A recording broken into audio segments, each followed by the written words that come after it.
In this last video on the European background, the European drive to colonization, I want to talk about how they could claim the American land.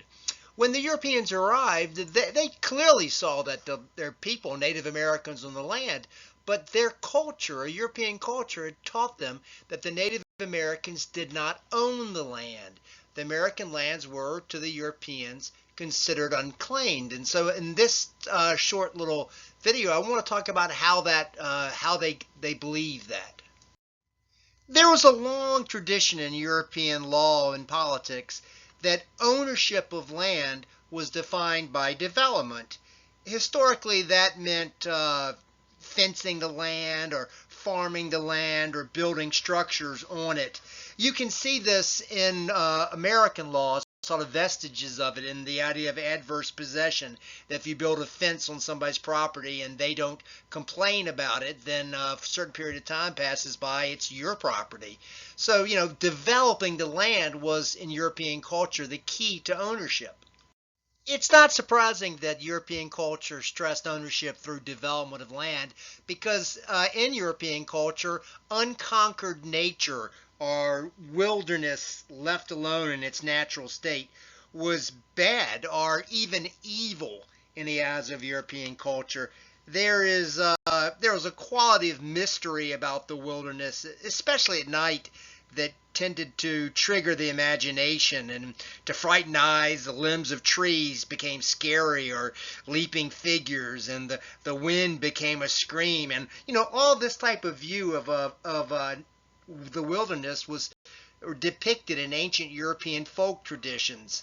The undeveloped nature was somehow supernatural or monstrous, and the key was therefore to conquer it. Classical European mythology contained a whole bunch of lesser evil gods and demons that inhabited the wild, the untouched, undeveloped world.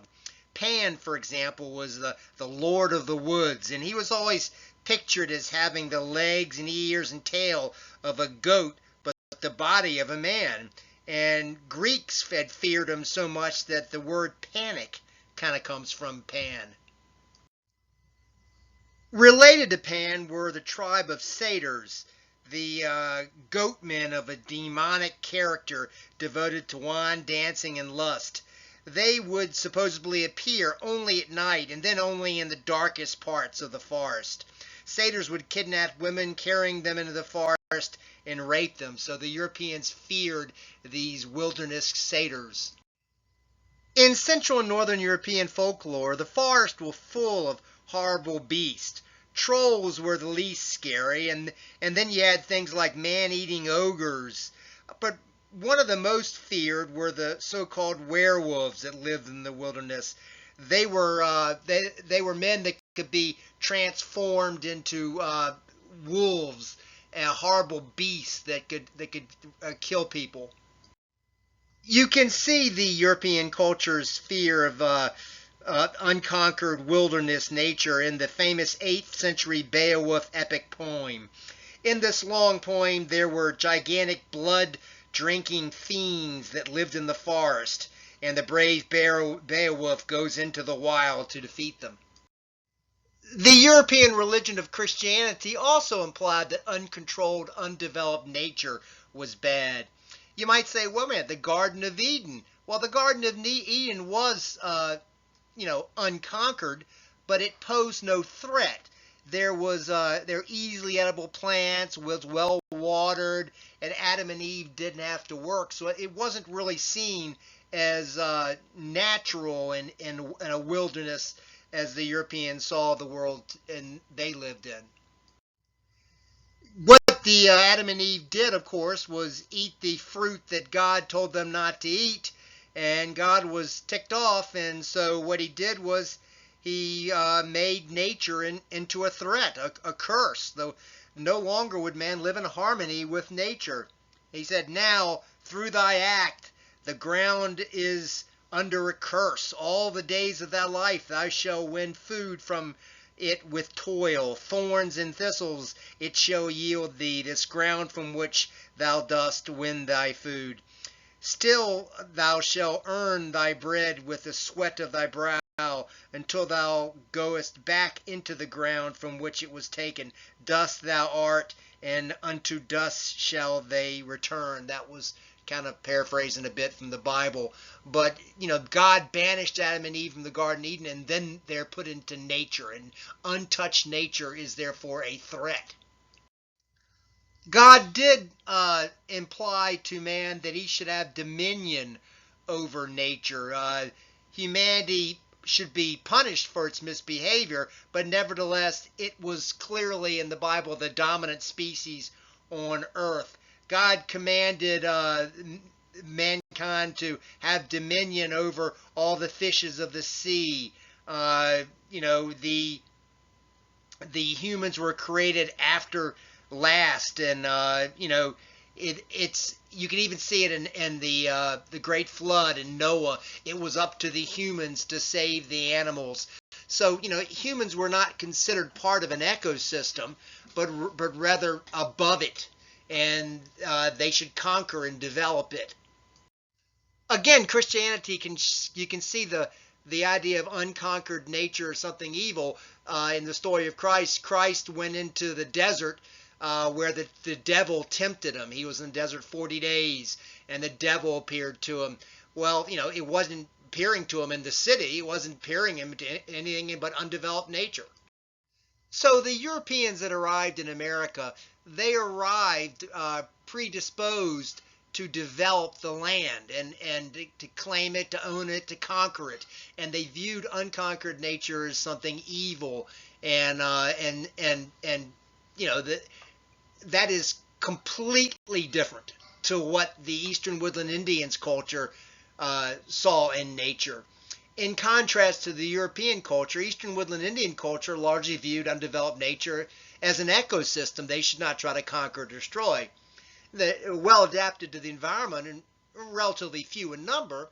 The Native Americans knew the land's resources and found its lush foliage and animal life more than sufficient for their survival. While they didn't live in complete harmony with nature, using fire and planting crops among other activities, Native American culture nevertheless stressed to a greater degree the positive aspects of the natural world, respecting it and living in harmony as much as possible with it. Adding to this, the Eastern Woodlands Native Americans were animist, and they saw spirits in nature. So disturbing nature more than was necessary for survival risked angering the spirits, who could then turn around and hurt you. So they were reticent to just go in and conquer nature more than they had to for survival. Given their respective cultures, the Europeans who came to America were more technologically advanced than the Native Americans who were already there. The Native Americans had not transformed their land to the same extent the Europeans had their own land back in Europe. When the Europeans arrived in North America, therefore, they saw little development, and they argued that the land was largely unclaimed and thus open to be taken and developed. The Native Americans, of course, saw it otherwise. Since in their view no one owned the land, the Europeans believed they could claim it for their king by planting their flag. The king in European politics and law could then dispense with the land in any way he felt he should. The king would then grant land to either an individual or a group of people or a company for them to develop.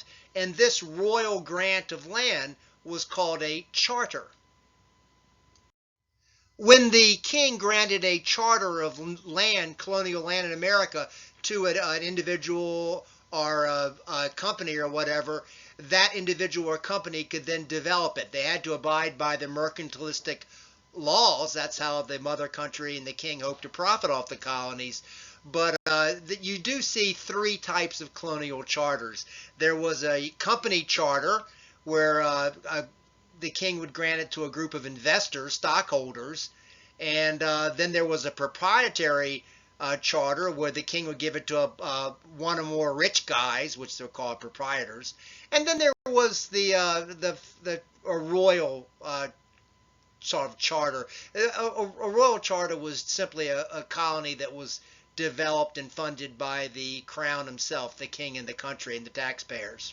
So there were three types of colonial charters in America. This concludes the video on how the Europeans could claim the American land.